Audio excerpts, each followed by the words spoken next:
여러분 안녕히 주무셨습니까? 참 좋은 아침입니다. 우리 2016년 11월 3일 수요일 말씀으로 드리는 오늘의 번제 함께 합니다. 열왕기하 21장 1절부터 9절까지 말씀으로 같이 하겠습니다. 좀 깁니다마는 오늘 이 1절부터 9절 사이에 참으로 큰 그릇의 영성의 소유자가 나타납니다. 그런데 하나님과는 대적하는 영성의 소유자, 그러나 쉽게 찾아보기 힘든 그릇, 크기의 그릇, 므낫세에 관한 얘기가 나옵니다. 그래서 한번 좀 길지만 의미를 생각하시면서 같이 읽겠습니다. 시작.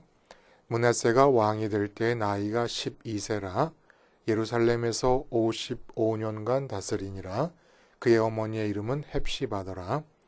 므낫세가 여호와 보시기에 악을 행하여 여호와께서 이스라엘 자손 앞에서 쫓아내신 이방 사람의 가증한 일을 따라서 그의 아버지 히스기야가 헐어버린 산당들을 다시 세우며 이스라엘의 왕 아합의 행위를 따라 바알을 위하여 제단을 쌓으며 아세라 목상을 만들며 하늘의 일월성신을 경배하여 섬기며 여호와께서 전에 이르시기를 내가 내 이름을 예루살렘에 두리라 하신 여호와의 성전의 제단들을 쌓고 또 여호와의 성전 두 마당에 하늘의 일월성신을 위하여 제단들을 쌓고 또 자기의 아들을 불 가운데로 지나게 하며 점치며 사수를 행하며 신접한 자와 박수를 신임하여 여호와께서 보시기에 악을 많이 행하여 그 진노를 일으켰으며 또 자기가 만든 아로새긴 아세라 목상을 성전에 세웠더라.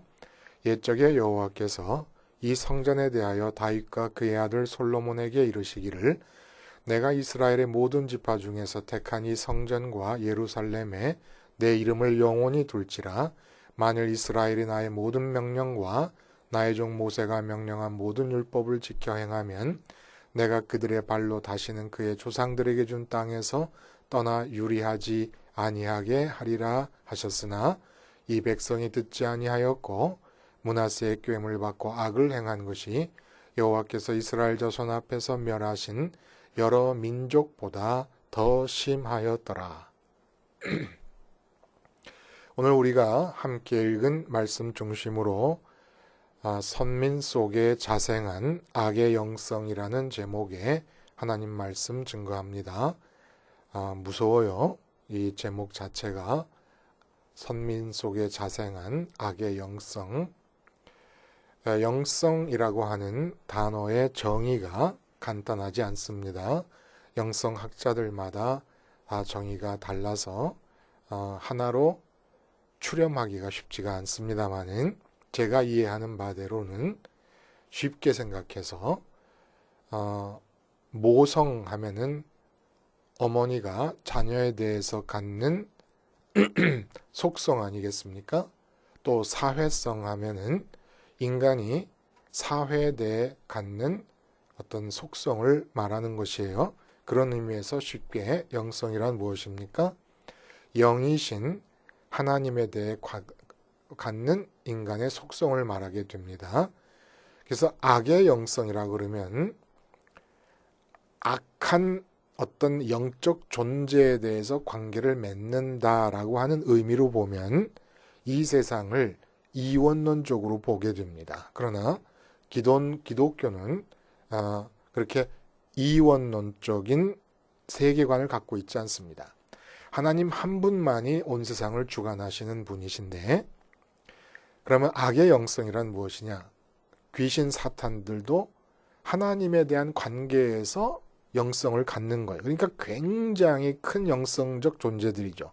사탄이라든지 바알세불 같은 경우 하나님을 대적하는, 하나님과 관계를 맺기는 맺지요. 그러나 그 관계의 맺음의 양상이 적대적이라는 데서 악의 영성이라고 할 수가 있다는 겁니다. 근데 이런 악의 영성이, 사탄적인 악의 영성이 선민 그룹 안에서 자생적으로 발생한다는 겁니다. 외부의 강요에 의해서 생기는 게 아니라는 거예요. 이런 영성을 하나님을 대적하라. 라고 말해서 그 말을 듣고 대적하는 게 아니라 대적하는지도 모르는 사이에 대적하면서 이러한 악의 영성들이 선민들 안에서 자생한다는 얘기입니다. 자, 이게 무슨 얘기일까? 굉장히 두렵죠. 더군다나 이 므낫세가 그런 악의 영성을 대변하고 있는데 므낫세가 악의 영성을 대변하는 것은 이제 영적인 상태니까 눈에 안 띄지 않습니까? 그 영적인 그의 영성으로부터 나온 통치 행위들을 보면 이게 남의 일이 아니라는 거예요. 단순히 악의 영성이다 그러면 내가 어떻게 악의 영성의 소유자가 될 수 있겠는가? 좀 미흡한 영성, 부족한 영성, 작은 그릇의 영성의 소유자일 수는 있지만 악의 영성일 수 있겠느냐라고 생각합니다. 그런데 므낫세가 그 악의 영성에서 비롯된 행위들을 한 것을 보면 이 남의 일이 아니라는 거예요. 아, 두려운 겁니다.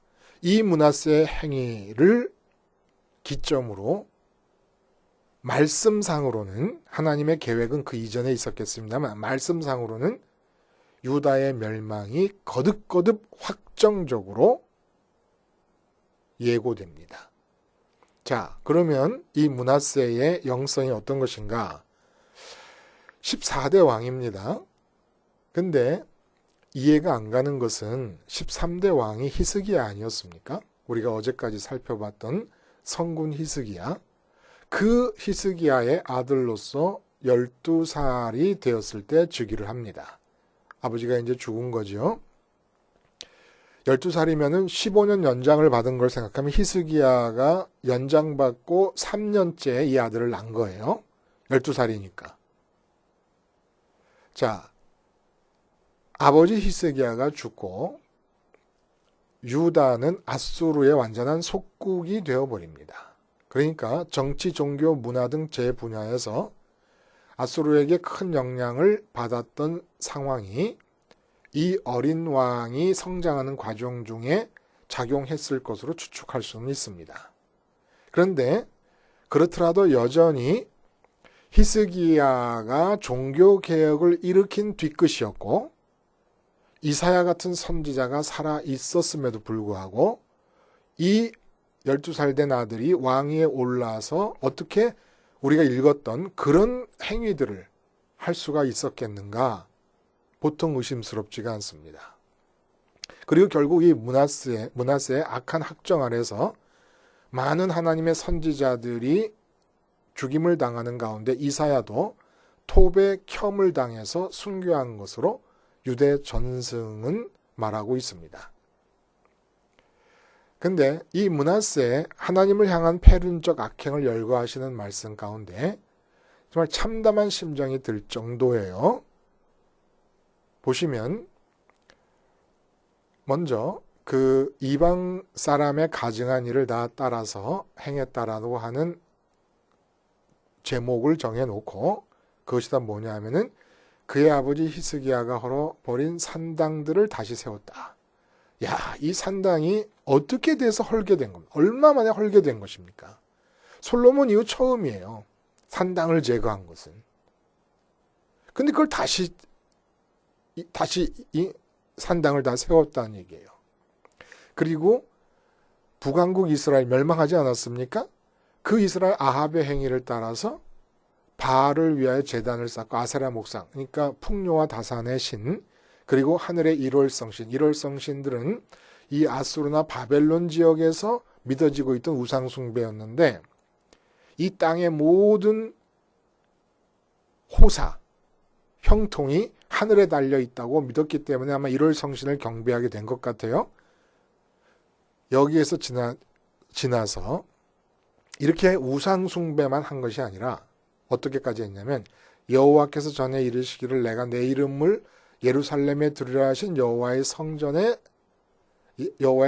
제단들을 쌓고 그뿐만 아니라 여호와의 성전 두 마당 안쪽 마당과 바깥쪽 마당에 일월성신을 위한 제단을 쌓고 바깥에 일월성신을 위한 제단을 쌓았어요 벌써. 근데 그것도 모자라가지고 성전 안으로 끌어들였습니다. 그리고 자기의 아들들, 므낫세 왕의 아들들을 불 가운데로 지나게 하는 몰록 제사를 드렸고, 그리고 이 몰록 제사가 성전 안에서 드려졌다는 얘기인지 그건 확실치 않습니다만 어쨌거나, 그리고 점치고 사수를 행하고 신접한 자와 박수를, 이건 무슨 우상 숭배의 박물관이 돼버린 겁니다. 예? 그리고 또 마지막으로 성전 안에 아세라 목상, 이 풍요와 나산의 여신 바알신의 어머니라고 여겨지는 아세라 목상을 성전에 세웠습니다. 이것이 보통 탁월한 영성의 소유자가 아니라는 거예요. 악한 방향으로. 네? 악한 방향으로. 우리는 이 므낫세의 이야기를 들으면 성전 안에 일월성신의 제단을 쌓고 아세라 목상을 세우고 이렇게 성전 안에다가 우상 숭배에 필요한 제단들을 쌓았다고 하는 이 얘기를 들으면 언뜻 듣기에 하나님 여호와의 성전을 훼손했다라고 생각하기 쉽지 않습니까? 그게 아니라는 거예요. 밖에서 일월성신을 숭배했습니다. 밖에서 아세라 목상을 숭배했어요. 분명히 앞에 나와요. 일월성신을 숭배했다. 아세라 목상을 세우고 바알 숭배와 아세라 숭배를 했다. 얘기가 나오는데 뒤에 일월성신의 제단을 성전 안에 지었다. 아세라 목상을 성전 안에 세웠다라는 얘기가 나옵니다. 기가 막힌 거예요. 뭐가 기가 막힌 겁니까, 여러분? 성전을 훼손한 게 아닙니다. 성전을 활성화한 겁니다. 성전에서의 예배를 생활화시킨 겁니다. 굉장한 거예요. 이 점에서 우리가 두려운 거예요. 왜냐하면 지금 현재 그런 일이 므낫세의 이 악행이 교회 안에서 자행되고 있기 때문에. 자, 이게 그 무슨 얘기인가를 알기 위해서 히스기야 왕의 영성과 므낫세의 영성을 비교합니다. 히스기야 왕이 남유다 역사상 보기 드문 왕이었고 14대, 아마 이 다윗 이후에 가장 솔로몬의 그 노후의 우상숭배를 생각하면 다윗 이후에 가장 뛰어난 여호와 신앙의 지킴이라고 볼 수가 있는 거예요. 이 영성이 대단한 거죠. 이 히스기야의 영성과 므낫세의 영성을 비교해 보자는 겁니다. 므낫세의 영성이 히스기야 영성 크기에 못지 않습니다. 방향이 악한 것이죠. 히스기야의 영성은 여러분 한마디로 어떤 영성이었습니까? 이론 믿음을 현장 믿음으로 전환시키는 일에 평생을 바친 사람이었습니다. 다윗은 현장 믿음으로부터 현장 믿음을 갖고 사는 모습으로부터 우리에게 보여진 거예요. 그러니까 사실 우리는 히스기야에 더 가깝지요. 이론 믿음을 가지고 현장 믿음으로 전환하는 일에 몸부림을 치면서 산 사람입니다. 시행착오를 겪으면서. 근데 현장 믿음이라는 게 도대체 뭡니까? 이론 믿음에서 하나님을 마음과 뜻과 힘을 다해 사랑하자. 그리고 그 하나님은 천지를 지으시고 전능하신 하나님이시다. 전지하신 하나님이시다. 이런 이론 믿음이 있습니다. 그래서 하나님과 나와의 관계가 제1관계여야 된다는 거예요. 아브라함의 경우를 예를 들면 이삭이 얼마나 사랑스러운 아들입니까? 100세에 얻은 아들. 그리고 하나님이 주신 모든 약속이 바로 이 이삭을 통해서 이루어집니다. 자기 생애의 존재의 의미가 이삭에게 담겨 있는 거예요. 근데 그 이삭을 제단에 바쳐버립니다. 그렇게 소중한 이삭이라도 하나님과의 관계보다 우선적인 관계일 수는 없다는 거예요. 내 마음이 하나님이 첫 번째라는 겁니다. 이걸 현장으로 갖고 나가는 겁니다. 하나님이 첫 번째로 마음의 관계 맺음의 이 상태를 시장에 갖고 나가는 것이에요. 직장에 갖고 나가는 것이고 사업장에 갖고 나가는 것이고 내가 과장이라면 사장님과 면접할 때 갖고 나가는 겁니다.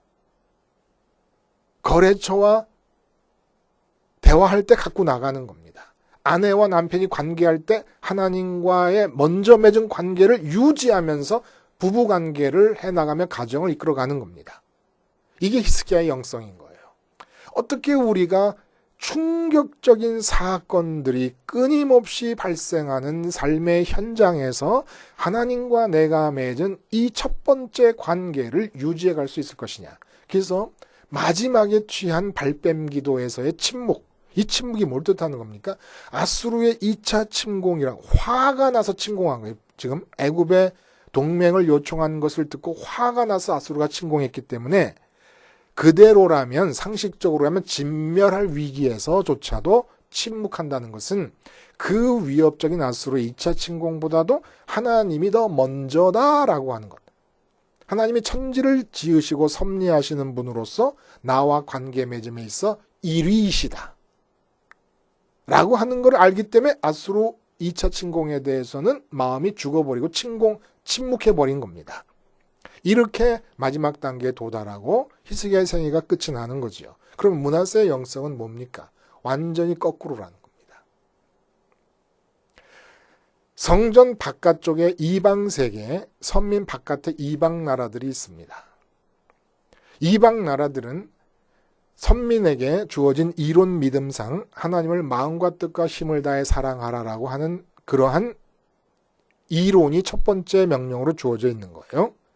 근데 바깥의 이방 나라 사람들은 마음과 뜻과 힘을 다하여 하나님을 제외한 이 세상 것들을 사랑합니다. 돈을 마음과 뜻과 힘을 다해 사랑합니다. 내 건강을 마음과 뜻과 힘을 다해 사랑합니다.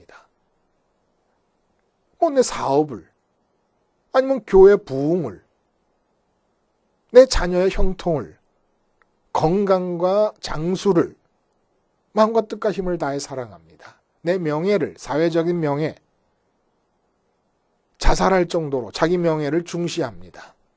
사회적으로 자기가 사람들 눈에 그동안에 비쳤던 자기의 인상이 망가질 것을 견디지 못해 자살하는 사람 많지 않습니까? 마음과 뜻과 힘을 다해 사랑합니다. 그런데 이제 이 상태, 풍요와 다산을 사랑하고 세상 가치들을 사랑하는 이 상태를 므낫세는 성전 안으로 갖고 와 버립니다.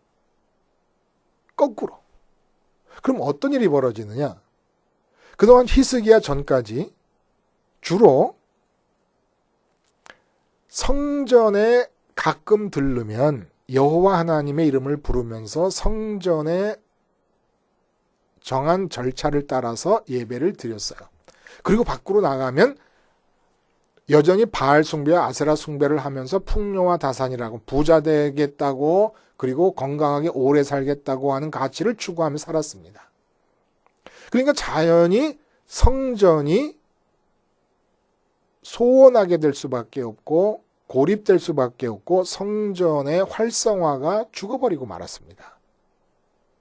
그런데 바알과 아세라 우상을 세우고 산당을 회복시키고 그리고 1월 성신의 제단을 쌓았다가 므낫세의 영성에 의해서 발전적으로 생각을 합니다. 못하러 여호와의 성전을 저렇게 놔둘 것이냐. 여호와의 성전까지도 활성화시켜버리자. 그러려면 어떡합니까? 여호와의 성전, 예루살렘에 사는 사람들은 멀리 다른 지역의 바알 숭배단을 제단을 찾아갈 필요가 없다. 내가 여기다가 아세라와 바알 숭배를 우상을 세우겠다. 1월 성신을 숭배하는 자들이 멀리 다른 지역에 있는 제단까지 찾아갈 필요가 없이 바로 여호와의 성전 뜰 안에 내가 세워두겠다. 그것도 모자라니까 수용 인원이 많을 경우를 예비해서 안쪽 뜰에 바깥쪽 뜰에 2개씩 세워두겠다. 완전히 여호와의 성전을 활성화시킨 겁니다. 그런데 히스기야의 영성과 비교해보면 히스기야는 마음의 지성소에 하나님의 이름을 붙잡고 현장에 나갔을 때 그 충격적인 사건들이 벌어지고 있는 현장 속에서 내가 마음에 붙잡고 있는 그 이름, 하나님 여호와라는 이름이 가리키는 실제 존재를 어떻게 첫 번째 현실로 인정하고 모든 사건에 대해서는 우선적으로는 침묵하고 그럼으로써 하나님과의 관계를 굳건히 유지시킴으로써 하나님이 나를 통해 나타나는 역사를 살 것인가가 히스기야 영성의 과제였다면 므낫세의 영성은 하나님에 관한 참된 이론 바깥에서 이미 마음의 지성소는 세상에서 풍요와 다산을 붙잡고 있습니다. 그리고 풍요와 다산을 붙잡고 있는 상태를 성전 안에 들어와서 어떻게 유지할 것이냐를 생각했다는 거예요. 이것은 현실적으로 말하면 어떤 거냐 하면은 설교 강단에서 하나님 잘 믿으면 이 세상에서 부자 될 수 있습니다. 형통할 수 있습니다. 건강하게 오래 살 수 있습니다. 자녀들이 다 평안하게 살 수 있습니다라는 내용의 설교를 하는 것이 바로 므낫세의 영성이라는 겁니다. 교인들이 바깥 세상에서 이방 사람들보다 더 못하지 않을 정도, 오늘 본문에 보니까 더 우월하다 그랬어요. 이방 사람들보다 더 우월하게 바알을 섬겼다. 그러니까 기독교인 아닌 사람들보다 더 강렬하게 부자 되기를 원하고 세상에서 부흥하기를 원하고 이 세상, 인간 세상이 정한 가치들을 추구하는 강도가 더 강하다는 얘기입니다. 그리고 그렇게 마음의 지성소에서 붙잡은 세상의 가치들의 관계를 그대로 성전 안에까지 밀고 들어와 버린 겁니다. 그러니까 그렇게 하다 보니까 어떻게 되냐? 많은 사람들이 막 교회 안으로 들어오는 거예요. 교회 안에 들어가면 잘 산단다. 교회 안에 들어가면 병도 고친단다. 교회 안에 들어가면 형통한단다. 교회 안에 들어가면 사회적으로도 예를 들어 뭐 저기 강남의 소망교회라든지 영락교회 옛날에 어땠냐면 장로님들이 명함에 자기 이름을 새겨두고 다녔대요. 그래서 영락교회 장로라 그러면 그게 무슨 큰 사회적인 벼슬처럼 여겨졌다는 겁니다.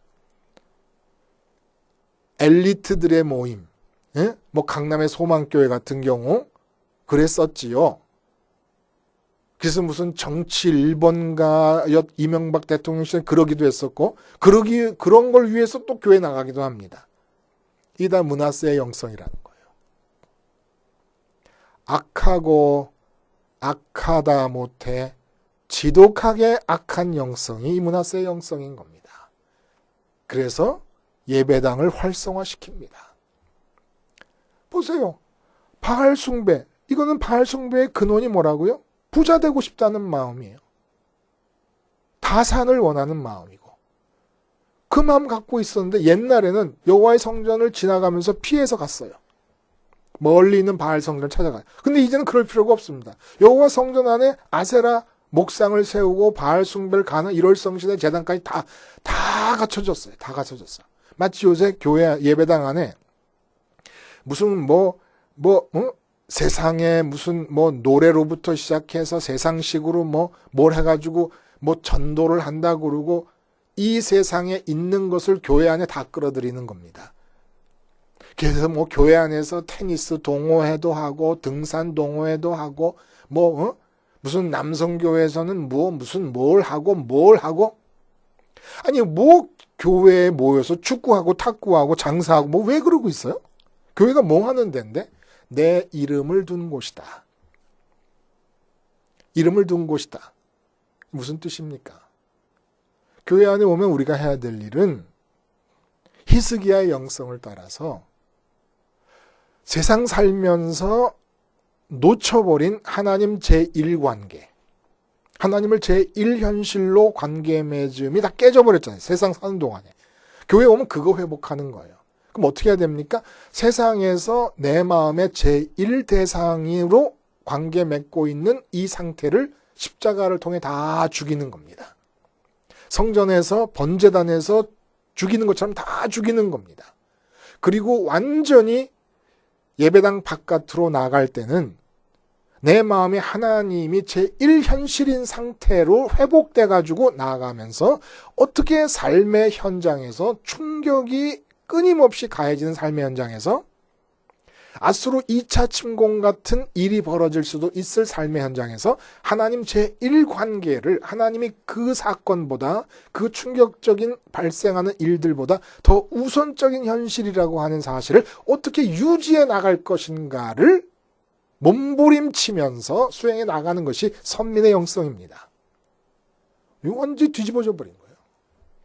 세상에서 마음의 지성소를 세상의 가치들과 연합되고 묶인 상태를 교회 안으로 밀고 들어와 버려갖고 강단에서 그 얘기를 해버립니다. 이게 바로 므낫세가 성전 안에 아세라 목상을 세운 일이요, 1월 성신의 제단을 세운 일이고 각종 우상 숭배를 자행하게 한 일이라는 겁니다. 그래서 큰 대형 교회를 하는 사람들 중에, 목사님들 중에 이 므낫세의 영성을 가진 자들이 굉장히 많아요. 우리 마음이, 인간의 마음이 세상 가치와 마음의 그 지성소가 세상의 가치와 묶여 있다고 하는 묶여 있는 상태를 착안해가지고 그 상태를 교회 안으로 밀고 들어와 버립니다. 밀고 들어오게 한 겁니다. 그래서 교회라고 하는 곳을 완전히 타락시켜서 활성화시켜 버립니다. 개척을 하고 목회를 하고 10년이 지나도 교인이 안 옵니까? 히스기야의 영성을 회복하십시다. 므낫세의 영성 소지자들에게 가서 목회 세미나를 들으면서 배울 게 하나도 없어요. 악행입니다. 악행이에요. 지금도 대한민국 교회, 아니 미국 교회, 그렇게 미국 교회에서 무슨 일만 있으면 다 받아들여. 무조건 다 좋은 거로 알고요. 다 므낫세의 영성이에요. 므낫세의 영성. 히스기야의 영성이 아니라 므낫세의 영성을 받은 자들입니다. 두렵지 않습니까? 여러분? 활성화되는 모습, 성장하는 모습이 진리의 척도가 아닙니다. 므낫세는 어느 왕 때보다도 여호와의 성전을 활성화시킨 자입니다. 그리고 내용적으로는 여호와 성전의 본래의 존재 의미를 깡그리 무너뜨려 버린 겁니다. 지금 부흥 발전해서 초대형 교회가 된 교회들 있죠. 그 교회들이 어떤 일을 하고 있느냐? 진정으로 예수 그리스도의 교회의 존재 의미를 깡그리 지상에서 지워버리고 있는 중입니다. 지워버리고 있는 중이라는 게 무슨 말이에요? 계속해서 목회하는 목사님들이, 조그만 교회 목회하는 목사님들이 그곳에서 배우려고 하고 있으니까. 그것을 배우려고 하고 있으니까. 이게 문제 아니냐는 거지요. 자생하는 악의 영성, 십자가 생활화를 통하여 뒤집어야 됩니다. 우리의 영성은 어떻게 표현되어야 되느냐? 십자가 생활화를 통해서 삶의 현장에서 살아계신 하나님이 제1현실로 인정받게 되는 상태를 위하여 몸부림치는 겁니다. 일을 잘하기 위해서, 직장에서 성과를 올리기 위해서 싸우는 게 아니에요. 사장님 앞에서 마음에 들기 위해서 행동하는 게 아니에요. 어떻게 사장님 앞에서 성과를 강요하고 있는 회사의 시스템 안에서 하나님을 제1현실로 인정하느냐 하는 것이 우리의 과제입니다. 그렇게 하기만 하면 요셉에게서처럼 하나님께서 당신의 뜻을 나를 통해 펼치시는 백역사가 흑역사들 틈바구니에서 펼쳐지는 것이지요. 기도하시겠습니다. 하나님 아버지, 므낫세의 영성을 십자가 생활화로 죽이게 하옵시며 히스기야의 영성을 회복하여 가는 곳마다 하나님이 나를 장갑 삼으시는 백역사의 삶을 살게 해 주시옵소서. 예수님의 이름으로 기도하옵나이다. 아멘.